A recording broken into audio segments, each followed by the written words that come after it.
원당이라고 하면은 이제 제가 저번에 기초적인 그 영상에서 말씀드렸듯이 이분 같은 경우에는 이제 그 산뢰의 이효를 얻었다 해서 이 이효 두 번째 그 움직이는 효 동효라고 그래요.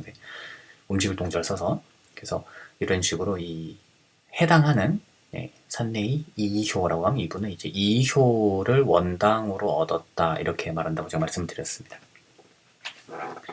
그럼 이제 그 이 원당을 이 동효를 원당을 이제 밑에서부터 1, 2, 3, 4, 5, 6 이렇게 올라간다 그랬는데 이 원당을 보통 이렇게 2효나 또는 이렇게 2효는 이제 하괴의 가운데 있죠. 우리가 위와 아래로 세 개씩 이 소성괴가 붙은 것이 하나의 괴라고 말씀드렸듯이 2효는 가운데 있어요.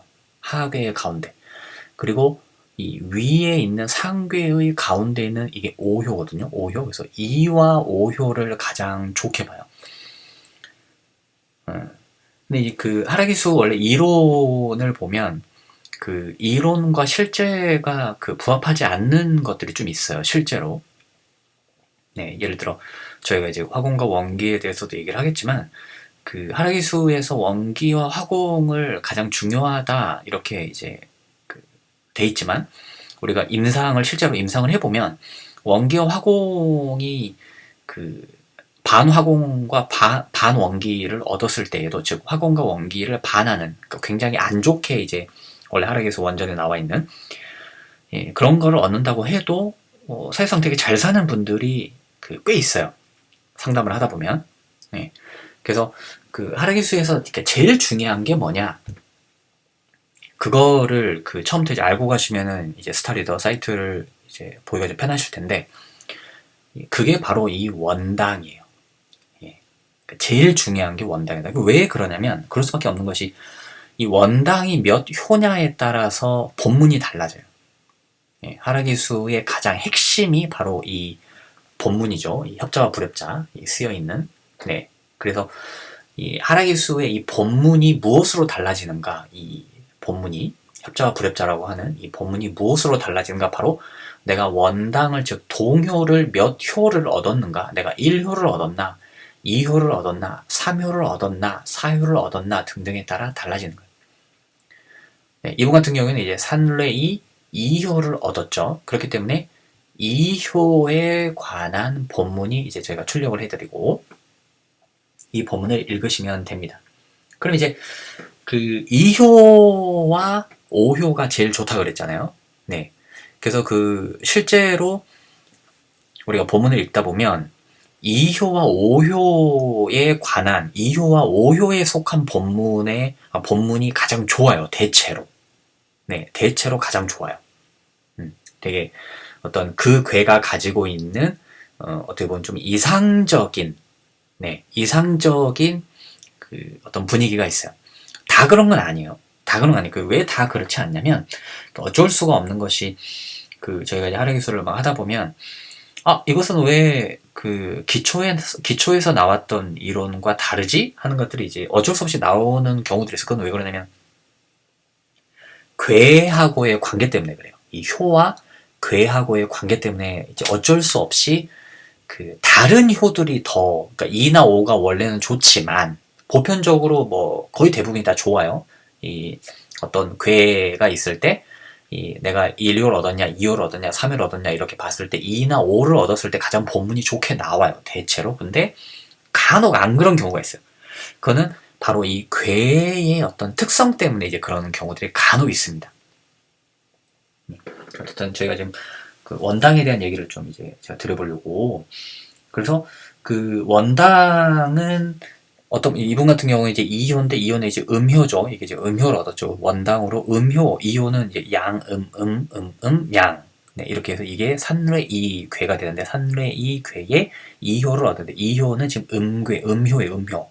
저는 이제 습관적으로 괴라고 표현을 하니까 좀 양해를 해주시고. 그래서 2효는 바로 이렇게 음을 얻었죠. 그러면 이 1, 2, 3, 4, 5, 6 하면은 각각의 효들은 짝이 되는 효가 있어요.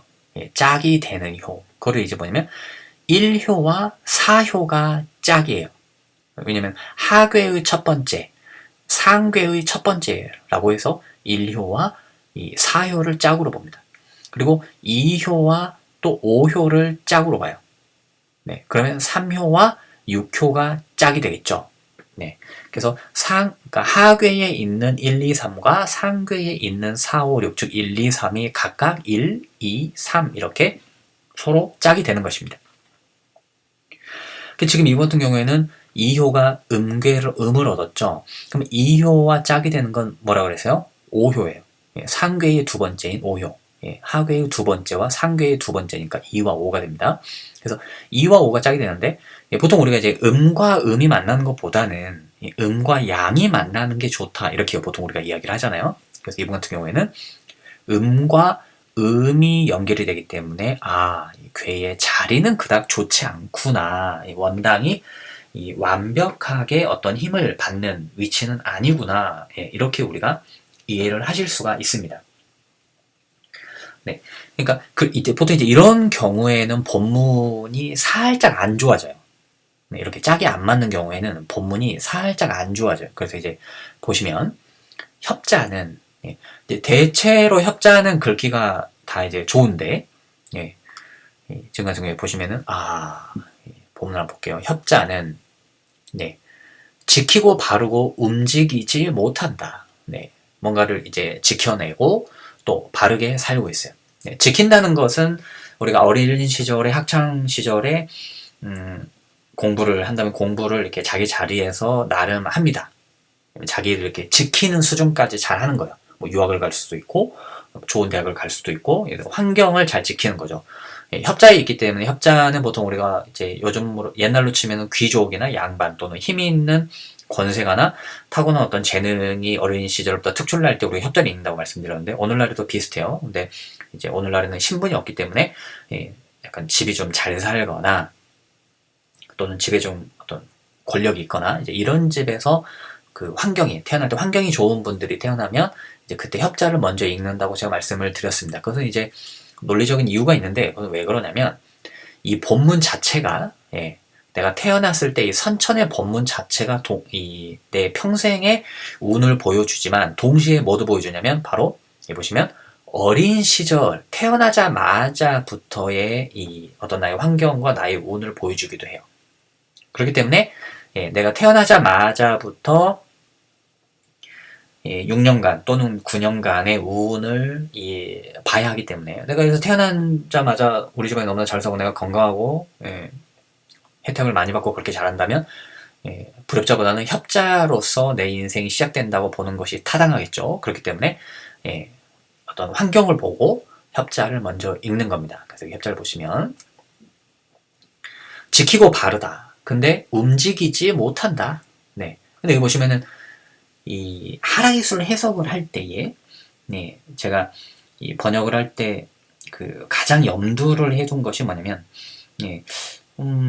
소광절 선생님께서 이 하라기술 집대성을 할 때에 왜 단어를 굳이 이 단어를 쓰지 않아도 되는데 왜 굳이 이 단어를 여기에 썼을까? 라는 것이 굉장히 의문이었어요. 굳이 이 말을 왜? 예를 들어서 뭐 잘 산다 이렇게 쓰면 될 것을 굳이 가난하지 않다. 왜? 그거 뭐 그냥 뭐 똑똑하다 이렇게 쓰면 될 것을 아둔하지 않고 또는 뭐 평범하다 이렇게 쓰면 될 것을 뭐 비범하지 못하고, 왜 굳이 그렇게 말을 이렇게 굳이 언급을 했을까? 그것은 이 언급한 단어 하나하나가 일단은 발현이 된다는 거예요. 이게 이제 하라기수가 가지고 있는 그 첫 번째의 어떤 비밀 중에 하나입니다. 많은 분들이 하라기수를 보면서 그냥 이렇게 넘겨버리시는 게 뭐냐면 문맥만 읽고 단어에 집중을 하지 않더라고요. 근데 그렇게 하시면 안 되고 문맥을 읽고 난 다음에 반드시 단어 하나하나를 봐야 됩니다. 이번 같은 경우에도 이게 뭐냐면 움직이지 못한다고 되어 있지만, 네, 일단은 여기 보시면은 이 움직일 네, 동자가 나와요. 일단은 움직일 동자가 출현을 하죠. 네, 그렇다는 것은 이 사람이, 네, 인생에서 외국을 나가거나 또는 익숙한 고향이나 자기가 익숙하게 살고 있던 곳에서 멀리 떠나는 일을 한 번은 경험을 한다. 또는 움직인다고 했기 때문에, 네, 이분이 뭐 공부를 잘했다면 비행기를 조종하는 사람이 될 수도 있고, 또는 뭐 열차 기관사가 될 수도 있고, 네, 또는 어떤 자기의 꿈이 있다면, 네, 무슨 버스를 운전하시는, 그래서 이렇게 여행을 되게 즐기시는 분이 될 수도 있고, 네, 그런 여러 가지 어떤 그런 게 뭐냐면 움직이는 어떤 환경, 움직이는 일을 하게 된다. 또는 본인이 자꾸 움직이게 된다 이거야. 근데 움직이는데 움직이지 못한다 이렇게 돼 있잖아요. 네, 이것은 뭐냐면 움직이긴 하는데 결국에는 움직일 수 없다. 움직이긴 하는데 그 움직임을 다시 되돌릴 수밖에 없다. 움직이는데, 네, 결국에는 그 움직임이 멈추게 된다. 이런 뜻인 거예요. 그러니까 하르기수를 해석을 하면서 여러분이 그 하르기수는 상담용이 아니야 이런 말을 이제 많이들 하시고, 또 하르기수가 인생의 자세한 것을 보여주지 않아 이렇게 말씀들을 하시는 이유는 이렇게 어떤 그 단어 하나하나를 무시하고 또는 이렇게 뛰어넘어 버리고 문맥만 이제 그동안 좀 보셨기 때문이에요. 네, 이제 그렇게 하지 마시고 하르기수의 이제 진정한 묘미는 바로 여기에 있습니다. 이게 뭐냐면 단어 하나하나가 다 발현이 된다. 그래서 제가 이제 이거를 하르기수를 번역을 하면서 이 문맥을 유지를 하면서, 문맥이 보여주는 어떤 의미를 유지를 하면서 또한 동시에 단어 하나하나가 다 두드러지게끔 번역을 해야 한다는 압박감이 상당했어요. 그러면 문맥만 그럴듯하게 번역을 하는 것은 하라기수의 진정한 어떤 그 쓰임새를 다 이렇게 가려버리는 거거든요. 네. 그래서 이분은 실제로 유학을 이제 멀리까지 다녀오셨습니다. 근데 유학을 갔던 이제 그곳에서 생활을 하고 싶었지만 돌아올 수밖에 없었던 그런 이제 사건이 생겼죠. 또 보시면 몸을 보존하고 성품을 기르고 가히 매년과 매달의 긴 막힘을 견딘다. 네. 이 견딘다. 네. 원당이 지금 2효가 지금 원당인데 5효도 음이고도 둘 다 음이잖아요. 그래서 음과 음이 충돌을 하는데 이 산뢰 이 괴 자체도, 네, 그렇게 좋은 괴는 아니에요. 이 산뢰 이 괴 자체도 그렇게 좋은 괴는 아니에요. 그래서 이 협자 긁기가 딱 읽어보시면 조금 좀 힘드시겠네요. 근데 많이 안 좋을 것 같지는 않은데 좀 힘드시겠네 이런 느낌이 들지요. 자, 원당을 우리가 이제 얻었을 때에 또 하나 이제 원당을 설명을 드리면, 우리가 이제 사주 공부를 좀 하신 분들은 외격을 이야기를 할 때, 이제 무슨격 얘기를 할 때, 이제 외격이나 이런 걸 얘기를 할 때, 종격이라는 게 있어요. 종격. 종이 뭐냐면 따를 종자를 써서, 사주가 보통 뭐 식신, 생재도 있고 여러 가지가 있잖아요. 근데 그 중에, 이거는, 그러니까 어떤 보편적인 사주 이론으로 풀면 되게 이렇게, 예를 들어요. 어떤 분의 사주를 봤을 때 보편적인 사주 이론으로 풀면 이분이 되게 가난하고 돈이 없을 것 같은데 이상하게 현실을 보니 이 사람이 잘 살아. 네. 그래서 이렇게 사주를 보니까 예를 들어서 이번 사주에 뭐 화가 뭐 5개나 있다. 네. 근데 뭐 화를 이렇게 화의 힘을 눌러줄 글자도 많지도 않고, 하여튼 여러 가지, 제가 사주 시간은 아니니까요. 근데 어쨌든, 그런 식으로, 어떤, 보편적인 사주 이론으로는 풀 수 없는. 그래서 이 사람을 어떻게 해석을 하는 거예요? 그러면 그러니까 이 사람은 그럼 화기운이 이 사람한테는 너무 뜨거운데, 화기운이 이 사람한테는 좋은 글자야. 예를 들어서요. 그런 식으로 이제 풀이를 하는 거죠. 그러니까, 보편적인 사주 이론하고는 약간 다른 그런 식으로 이제 해석을 했는데, 그렇게 해석을 하니까 이 사람이 돈을 잘 벌고 잘 사는 그 시기가 딱딱 떨어지는 거예요. 딱 잘 맞는 거죠. 그러니까 이런 식으로 그 특정한 글자 하나의 힘이 예를 들어서 너무 과해서 그거를 원래는 그 힘을 좀 죽여줘야 이 사주가 균형을 이루는데, 그래서 좋아지는데, 이 사람 같은 경우에는 오히려 그 힘이 센 그 글자를 좋게 역으로 풀이를 하니 이 사람이 실제 인생과 맞더라. 네, 이것이 이제 하나기수에도 있어요. 하나기수에도 이제 그런 게 있습니다. 네, 그 이제 어떤 이제 경우에 그러냐면, 제가 설명을 드리려고 화면을 바꿨습니다만, 그러니까 가령 이제 이런 경우예요. 산지박, 박괴죠. 이 산지박은 어떻게 외우시면 쉬우냐면 박을 깬다 이렇게 외우시면 쉬워요. 박을 깬다. 산지박괴가 나오면 실제로 이렇게 깨집니다. 뭐 이것도 깨지고 저것도 깨지고 이렇게 깨져요.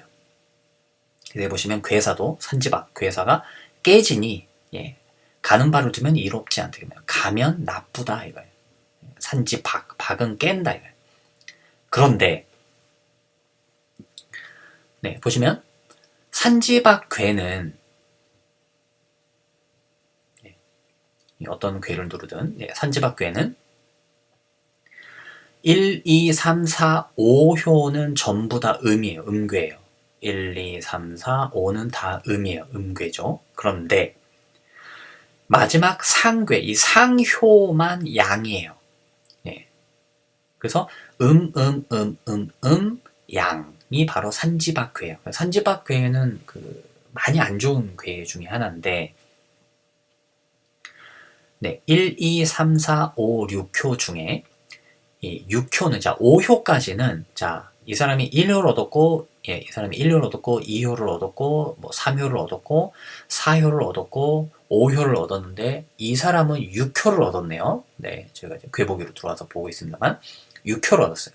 그러면 6효만 양이고, 나머지는 음이죠. 보시면, 그러니까 이런 식으로,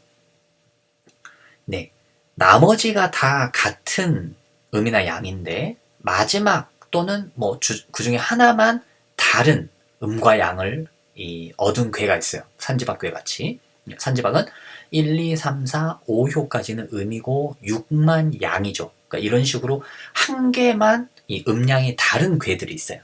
그럴 때 바로 그 음양이 다른 이 효를, 괴를 원당으로 얻은, 그러니까 지금 산지박 같은 경우에는 산지박 6효가 바로 이 경우에 해당되겠죠. 나머지는 다 음인데 6효만 양인데 산지박 6효를 얻은 사람이 원당으로 얻으면 이 사람은 지금 같은 경우에 방금 말씀드린 이런 경우가 되는 것입니다. 이런 식으로 나머지가 다 예를 들어서 산지박 같은 경우에 다 음인데 얘만 양이잖아요. 이런 식으로 다른 것 나머지 5개와 이 음양이 다 다른, 하나만 음양이 다른 이런 식인데, 그 음양이 다른 효를 원당으로 얻은 이런 경우, 이런 경우를 사주하고 이제 똑같이 종한다 그래요. 종하는 괴다 이렇게 표현을 해요. 종하는. 그러니까 산지박 6효는 종하는 거죠. 이 원당이 종을 얻은 거예요. 종을 얻었다. 따름을 얻었다. 그래서 나머지 1, 2, 3, 4, 5, 이 산지박 같은 경우에는 1, 2, 3, 4, 5 나머지 5개의 효가 6번째 효를 따른다 이거예요. 종한다 이거죠. 그래서 이 6효를 눌러보면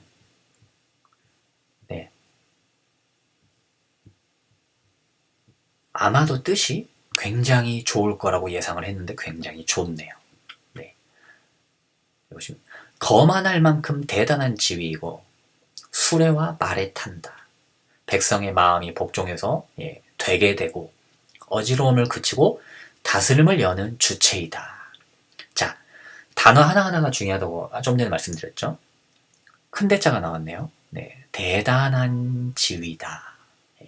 원래는 이걸 이제 그러니까 문맥을 우리가 읽도록 번역을 한다면 대단한 지위에 거하고 이렇게 표현하지만, 이거를 이제 순서상 단어 하나하나를 다 끄집어내서 우리가 표현을 하기 위해서 이것을 거만할 만큼이라고 번역을 했어요. 네.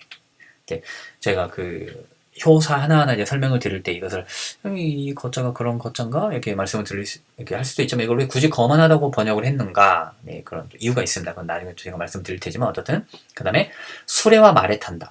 수레와 말에 탄다는 것은 옛날로 치면 이제 지위가 높다 또는 가진 것이 많기 때문에 수레를 움직여야 한다. 네, 이런 뜻이 있어요.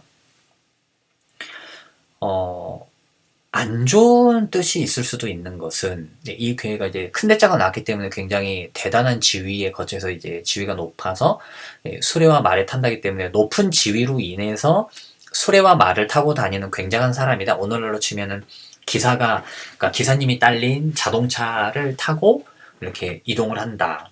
돈이 많다면 자가용 비행기를 탈 수도 있고 이런 식으로 해석을 할 수가 있고 또는 뭐 외국을 나가는데 비즈니스를 항상 탈 정도의 어떤 재산이 있는 사람 또는 지위가 있는 사람 이렇게 해석을 할 수도 있지만